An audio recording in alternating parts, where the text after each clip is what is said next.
right, buckle up, because we're going way back for this deep dive, like way, way back to the Wild West of the internet, circa 2008. We're talking about a blog, if you can even believe it, called EMToast. And let me tell you, this collection of posts you've dug up, it's pure digital archaeology. It really is a fascinating time capsule, isn't it? This was before the social media giants roamed the earth. Back when online communities were a little more, shall we say, intimate? Definitely more intimate, and maybe a little more unhinged. You get the feeling that people were still figuring out this whole internet thing. Absolutely, and EMToast captures that perfectly. It's this raw, unfiltered glimpse into how people were using the web to connect, to vent, to share their unique sense of humor. Oh, we've got to talk about the humor, because that's what really struck me.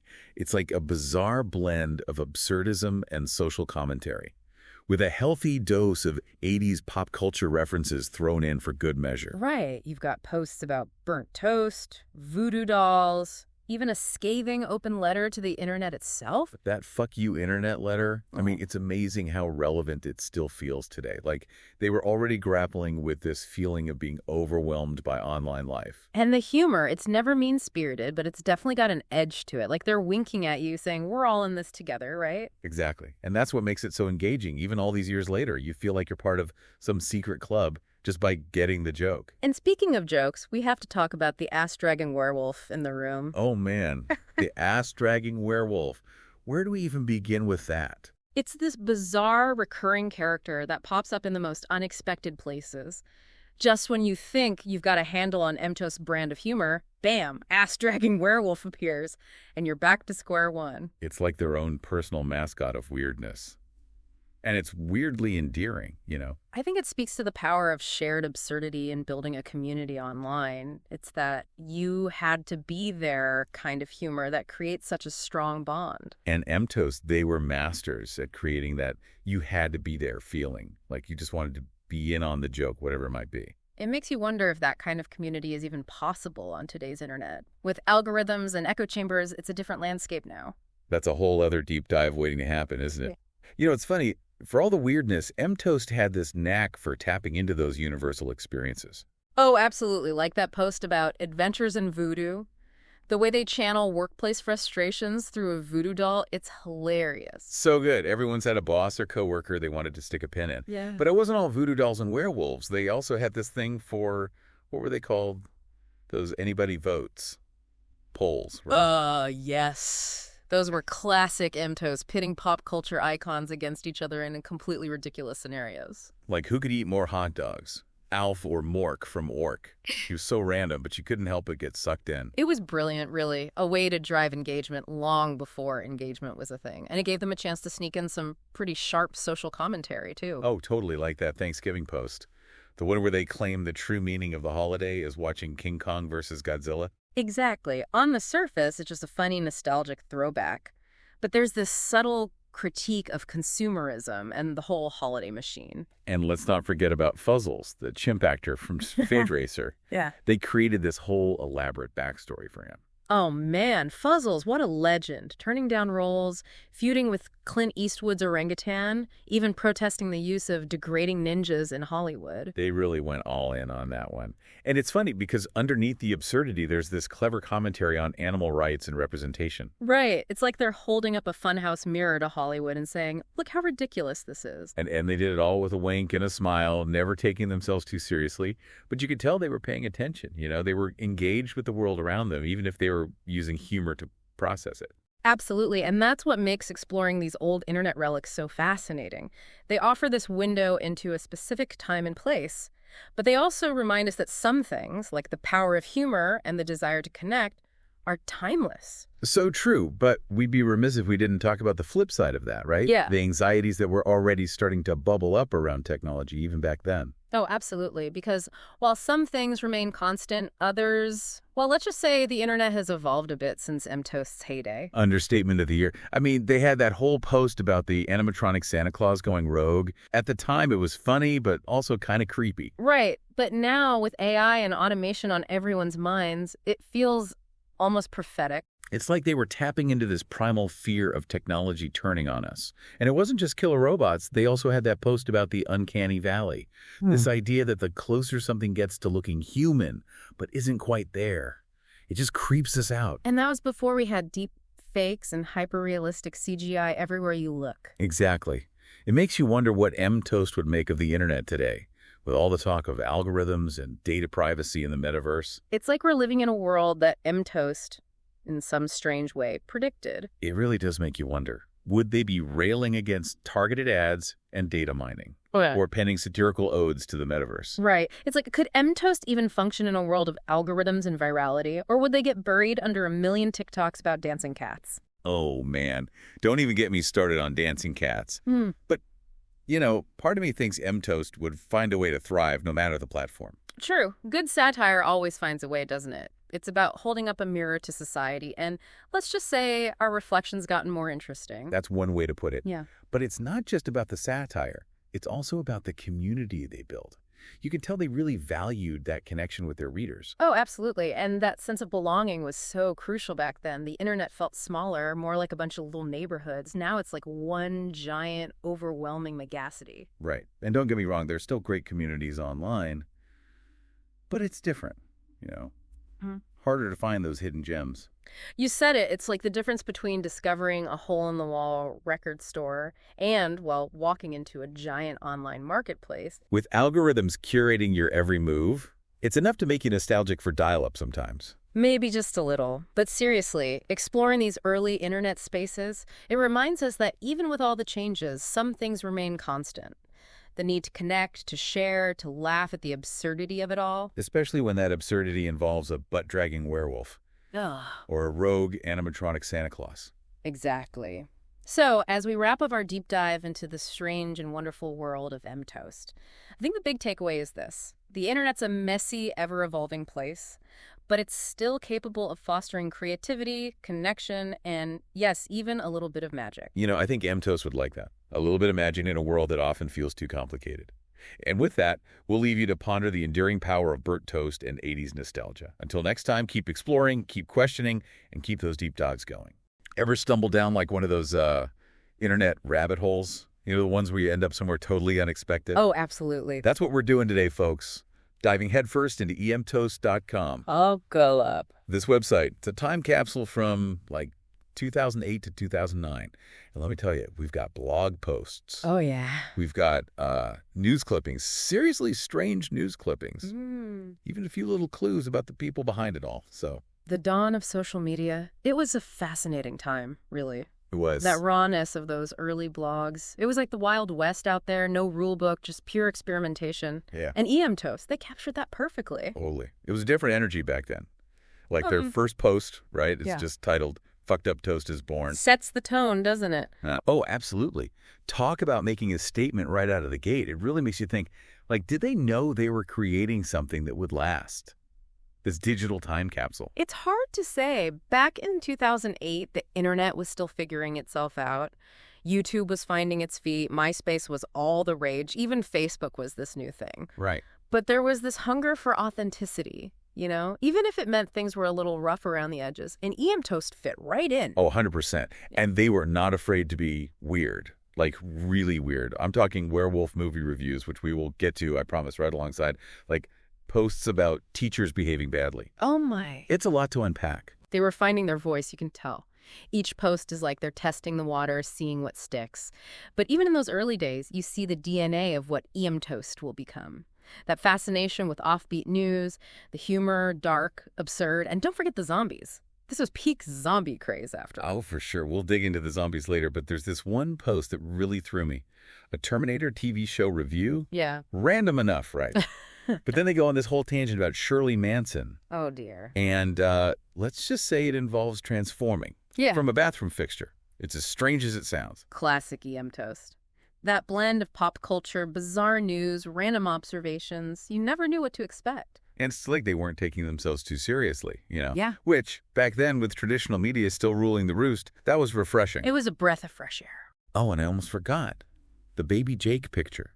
It's in that same post. This blurry, almost pixelated photo of a baby. Hard to describe, but it pops up again and again throughout the site like their unofficial mascot.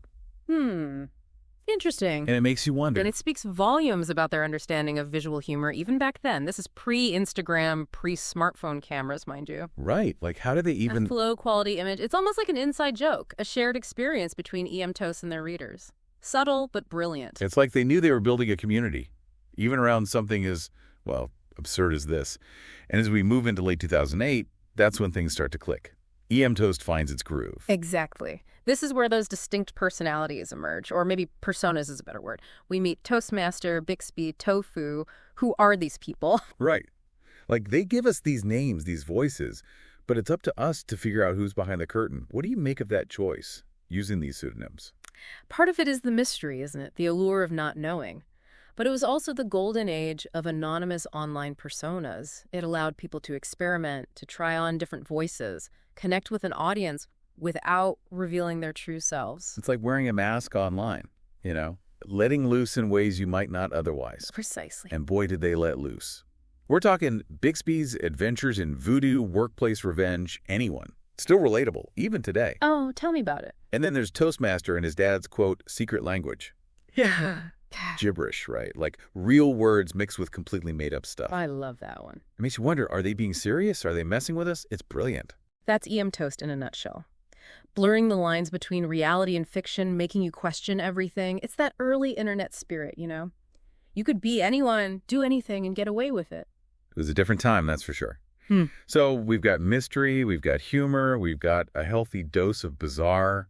What more could you ask for? Well, as we'll see, EMToast doesn't stop there.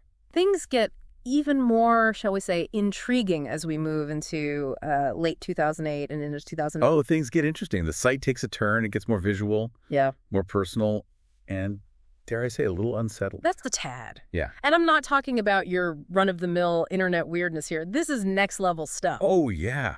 We're talking creepy photos, reader submissions, and, of course, the infamous creepy kid image. Ah, yes. The creepy kid. That becomes a recurring motif, almost like a visual representation of EMToast's whole brand of humor. This grainy photo, probably scanned from some old magazine. This kid just staring straight at you with this unsettling grin. It's like finding a weird photo tucked into a vintage book. You're not sure why it's there, but it stays with you. Exactly. And that's the thing. It creates this sense of shared discovery with the audience. Speaking of shared experiences, this is when those recurring segments start popping up, like horoscopes. The horoscopes. Genius. Totally messed up, but also kind of insightful. Exactly. On the surface, it's just funny, absurd. But they often touch on real anxieties of the time. The economy, job security, technology. It's like they're using humor to process these larger societal fears. Laugh so you don't cry, right? And then there were those anybody votes polls, pitting totally random things against each other. I'm talking like Mork from Ork versus Alf. Pure silliness. But it taps into that growing sense of nostalgia online. Remember, this is the early days of memes and viral content. People were rediscovering their childhoods, sharing things from the past, and EMToast capitalized on that in this uniquely bizarre way. For sure, they knew how to capture the moment. But amidst all the weirdness, we also start to get these glimpses of the creators themselves. Little hints about their lives, insomnia, work frustrations, their questionable taste in music. Those personal touches are crucial, I think. They break down the wall between the creators and the audience, making EMToast feel less like a website and more like a community, a friendship even. Remember that post, The Art of Looking Busy? It's like a proto-life hack article. And it's still so relatable today. It's amazing how some things never change. Though they'd also hit you with something completely unexpected, like that short story, The Boy Who Became a Pervy Old Man. Oh, now that one is a trip. Right. Dark, unsettling. It sticks with you, almost like a creepypasta before creepypastas were a thing. Right, and it's like they flipped a switch, proving they can be funny, thought-provoking, all in one go. Then, as we head into mid-2009, things get meta. And I mean, really meta. Here we go. Enter The Chronicles of Coppersmith. Now, this is where EMToast goes off the map. Emails supposedly between Toastmaster and this Amazon seller, Valencia Pittman. It starts simply enough, right? A complaint about a book order. But then it spirals. It's bizarre, hilarious, almost Kafkaesque, misspellings, insults, tangents, you name it, it's in there. So good, right? And you're left wondering, is this real? Is Toastmaster messing with this poor Amazon seller? We still don't know. It's brilliant. It's commentary. On online communication, the anonymity of the internet, the absurdity of it all. It's like, what am I even reading? But you can't look away. The ultimate embodiment of what EMToast did: best surprise you, engage you, make you think. But running alongside the Coppersmith saga, we start to see a shift in the tone of the site. Posts become less frequent, the humor feels a little strained, almost like they're running out of steam. Burnout, maybe? I mean, it couldn't have been easy, keeping up that level of creativity week after week.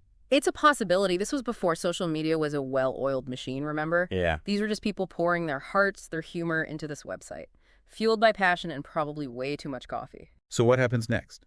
Do they just disappear into the digital ether? So, like, what happened? Did they just ride off into the sunset, leave us hanging? That's the internet for you, right? 1 minute it's there, the next, poof, gone. And with EMToast, it's like we're left with more questions than answers. True, but we can piece together some clues. Remember that anniversary post? The last one? Hmm. Yeah, it was kind of sad, actually, like they knew it was ending. Even mentioned being busy with real life.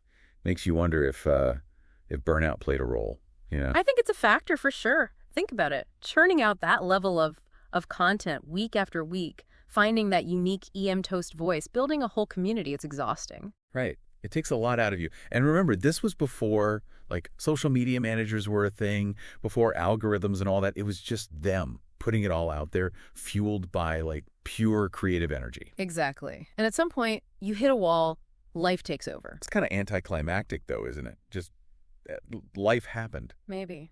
But also kind of beautiful. In a way. Like, even in the digital age, we're not immune to the pull of the offline world. You know, people change, interests evolve, you get burnt out, you need a break from the screen. That's true. I get it. But, like, what about the people who are left behind? The fans, the readers, even us, you know, discovering EMToast years later. Yeah. What about us? It's like finding a treasure map, but the treasure is long gone. That's where the idea of digital artifacts comes in. EMToast might be gone, but it still exists. As data, text, images, code somewhere, on some server, it's all still there. A snapshot of this specific moment in internet history, just waiting to be unearthed, like those ancient cities swallowed by the jungle. Wow, that's a great analogy. Stumbling across these digital ruins, half buried under broken links and outdated slang, kind of makes you think, you know? What was it like for those digital explorers, the ones who were there at the time? And like archaeologists piecing together the past, we can learn a lot from EMToast even now. It tells us about online humor back then, that Wild West era of like experimentation, of pushing boundaries. Totally. It also felt like they were like wrestling with bigger questions. Yeah. You know, changing world, technology, even just the absurdity of it all. They just did it with like werewolves and creepy kid photos. Exactly. And I think that's what makes it so fascinating. EMToast reminds us that the internet, even at its silliest, reflects who we are. Our fears, what makes us laugh. It's a funhouse mirror reflection of ourselves. I like that, a funhouse mirror. So where does that leave us? Should we all be digging through internet archives now, searching for our own digital time capsules? Why not? You never know what you might find. Maybe a long-forgotten corner of the internet that sparks a memory, or a website that makes you see the digital landscape in a whole new light. Heck, maybe even your own internet history's out there, waiting for you to rediscover it. So many rabbit holes, so little time. Well, folks, that brings us to the end of our deep dive into EMToast. Thanks for coming along for the ride. It's been a trip, that's for sure. Until next time, keep exploring. You never know what gems you might unearth.